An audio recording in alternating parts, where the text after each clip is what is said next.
If you had to suggest one piece of analog gear Well, for us now I to know throw, Andy Edwards has that.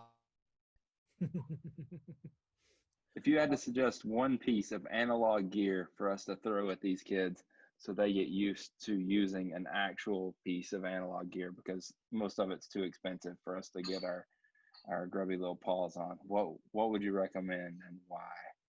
Hmm. Um, well, it wouldn't be like an EQ or anything because you guys have EQs inside the mixers. Um, Maybe I would suggest like a hardware compressor. And there's a company. Oh, I can't remember the name of the company. Let me think about it for a second.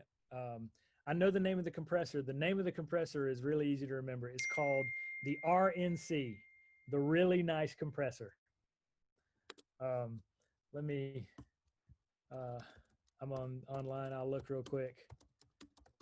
Um, yeah, it's made by a company called FMR Audio, and they're really cheap.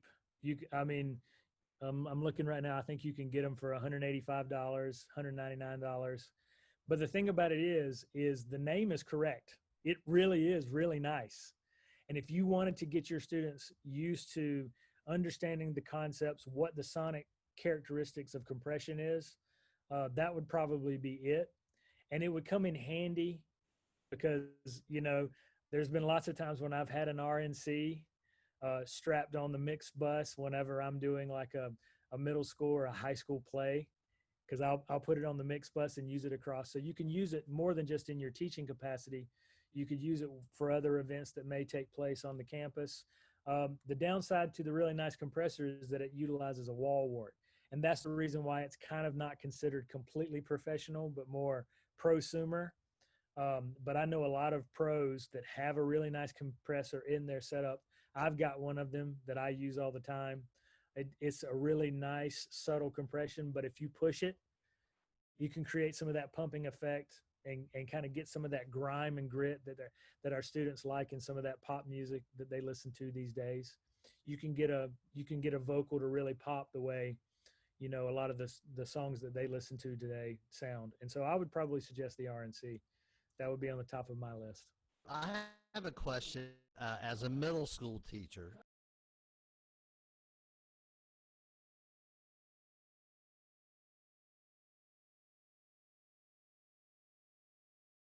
I think that I kind of pieced it together. I think that you said that you often have concerts in poor spaces and that you want to figure out a way to record them well in bad environments.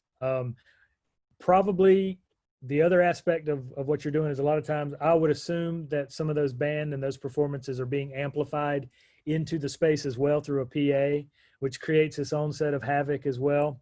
Um, First and foremost, in one of those environments, I would suggest highly try not to use any condenser mics whatsoever. Um, Condenser mics they tend to feedback and they tend to create all kinds of havoc, and they pick up everything, and so it's very difficult for you to get isolation. Once again, I would suggest the handy dandy dynamic mics as best you can. Utilize them, and the thing about it is and I've seen this in a lot of different institutions that I've visited over the years.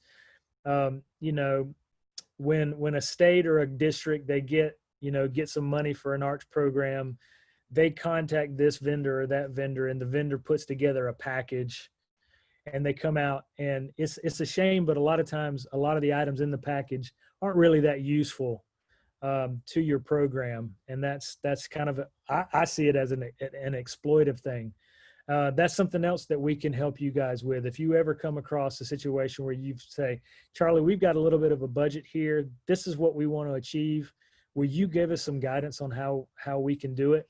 I'd be happy to consult with you guys, or I know Andrew would, and I know Nate would as well. So that's something to keep in mind in the future for any of you guys if you needed some consulting with that. But for your particular scenario, I would definitely suggest using dynamic mics with those polar patterns. So make sure that you take the tape back off of the 57 so that they're no longer omnidirectional, so that you can use the polar patterns.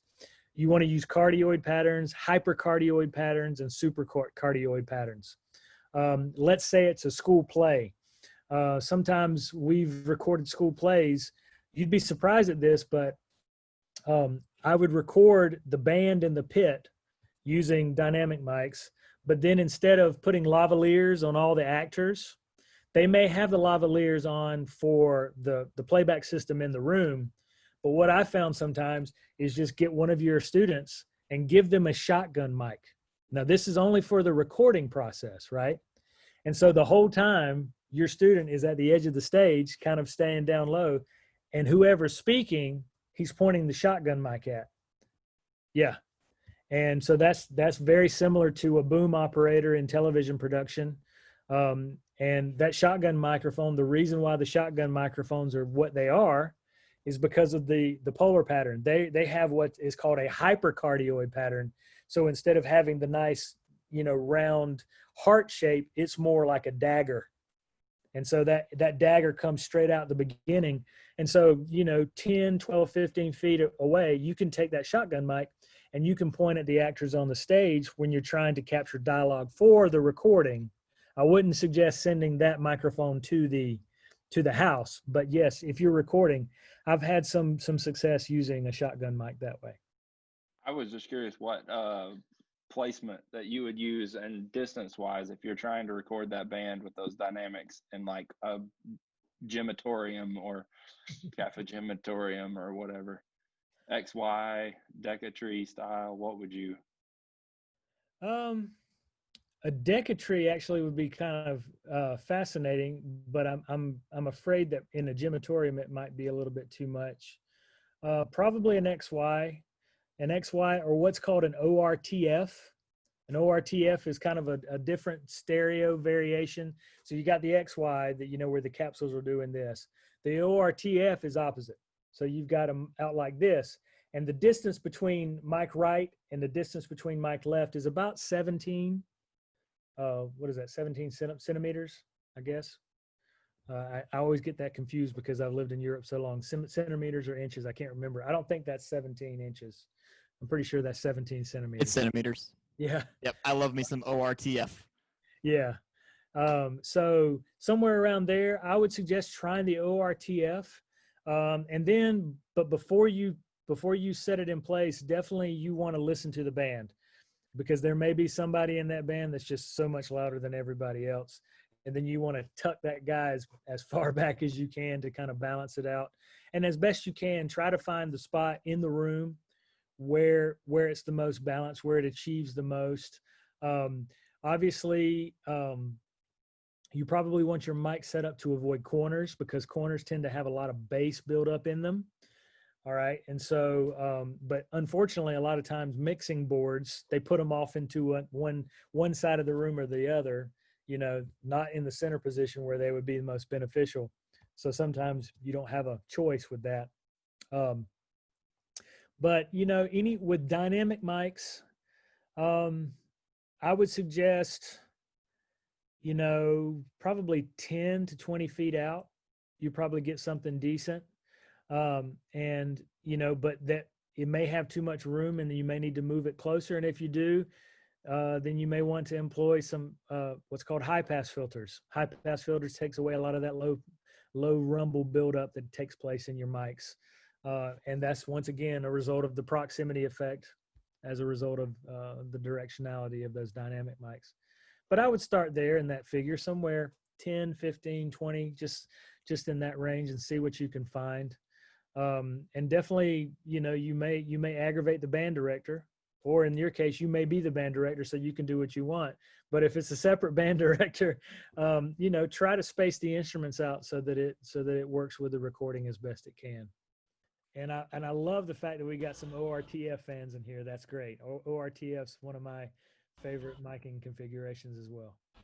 I've always had the curiosity of maybe what the expectation is that you would, or what the standard you would like to see coming to a program such as Tweed. What would you expect the students to know, or really like them to know that maybe we're not teaching them? That's a great question. Oh man. Wow. That's a really good question. I think that something that's very valuable in a recording program such as Tweed is having a basic knowledge of music theory. I really do. And I'm not just saying this as a professor. I'm also saying this from my own experience. So growing up in Georgia, playing in tons of bands, you know, I didn't learn music theory. I wasn't in band. I didn't do marching band or anything like that. I learned by ear, and then later just, you know, we played songs using the Nashville number system. That's how I always learned how to play. And in the recording program, I was fine.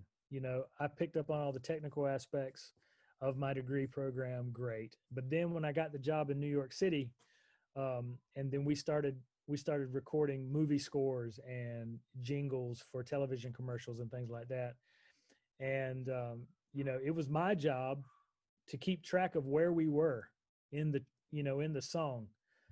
And so that actually created it was a challenge for me, because I really couldn't focus on the notes because I didn't read notation very well. So all I could really do for a long period of time there was count bars. And so I think that there's a lot of value in having students that have a good knowledge of music theory. It's not necessary, you know, and I don't want to, you know, discredit or take anything away from people who don't have that. But I do think that gives somebody an advantage. You know, from day one, when I'm talking to my students in this program or any program I've ever taught at, there is a language.